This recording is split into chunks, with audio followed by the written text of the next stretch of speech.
हम बहुत गरीब थे, फिर भी मेरी दीदी मुझे अच्छा खाना खिलाती थी। पता नहीं मेरी दीदी के पास इतने पैसे कहाँ से आते थे। मेरी दीदी एक सेठानी के घर काम करती थी। घर का सारा काम दीदी मुझसे करवाती थी और दीदी सेठानी के साथ एक कमरे में बंद हो जाती थी। वो 3-4 घंटे के बाद ही बाहर आती थी। जब मेरी दीदी बाहर आती तो उनका बदन पूरा पसीने से भीगा हुआ होता था और उनकी आंखें लाल हो जाती थी। फिर एक दिन जब मैंने कमरे के अंदर झांक कर देखा तो मेरे पैरों तले से ज़मीन खिसक गई, क्योंकि कभी कभी हालात ऐसे हो जाते हैं कि अपनी आंखों से देखने के बाद भी विश्वास नहीं होता है। ऐसा ही कुछ मेरी दीदी के साथ हो रहा था।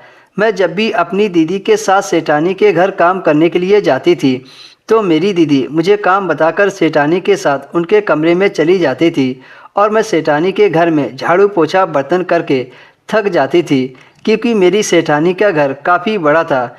सारा काम खत्म करने में 2 से 3 घंटे लग जाते थे और काम खत्म होते ही मुझे भूख लग जाती थी, जिसकी वजह से मैं सेठानी के कमरे के बाहर बैठकर अपनी दीदी के आने का इंतज़ार करने लगती थी। पर जब दीदी बाहर आती तो पूरा पसीना से भीगी होती थी। ये देखकर मुझे बड़ी हैरत होती थी कि आखिर दीदी सेठानी के साथ ऐसा क्या करती हैं जिससे पसीना से पूरी भीग जाती हैं। एक दिन मेरी दीदी अकेले ही सेठानी के घर काम करने चली गई। मैंने दीदी से बोला था कि मैं भी आपके साथ चलूंगी, पर दीदी ने मेरी एक ना मानी और अकेले ही काम पर चली गई। जब दीदी काम से घर वापस आई तो उनकी हालत ख़राब थी। पूरा शरीर पसीना पसीना हो रहा था और कांप रही थी जैसे उन्हें बुखार हो।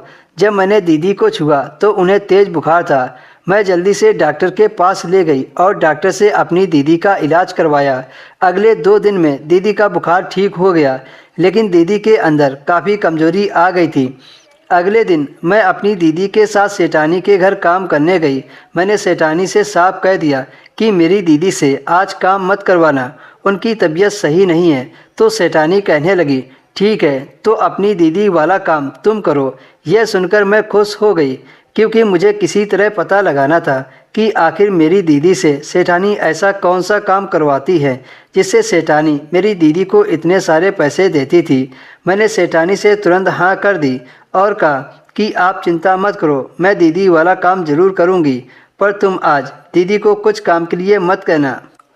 सेठानी कहने लगी कि मैं तुम्हें इस काम को करने के लिए डबल पैसे दूंगी जितना मैं तुम्हारी दीदी को देती हूँ। मैंने कहा ठीक है, क्योंकि मुझे तो सेठानी के बंद कमरे का राज जानना था कि ये मेरी दीदी से ऐसा क्या करवाती है जिससे दीदी को डबल पैसे देती है। फिर सेठानी मुझे कमरे में ले गई और लाइट बंद कर दी, जिससे मैं डरने लगी।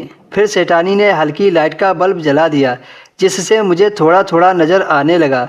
फिर सेठानी बाथरूम में चली गई। जब बाहर आई तो मैं सेठानी को देखकर हैरत में पड़ गई, क्योंकि सेठानी नाइटी पहनकर मेरे सामने आ गई थी।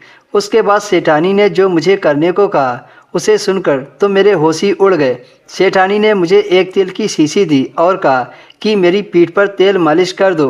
सेठानी की पीठ पर दर्द की शिकायत रहती थी, जिसकी वजह से वह 2-3 घंटे तक अपनी पीठ पर तेल मालिश करवाती थी।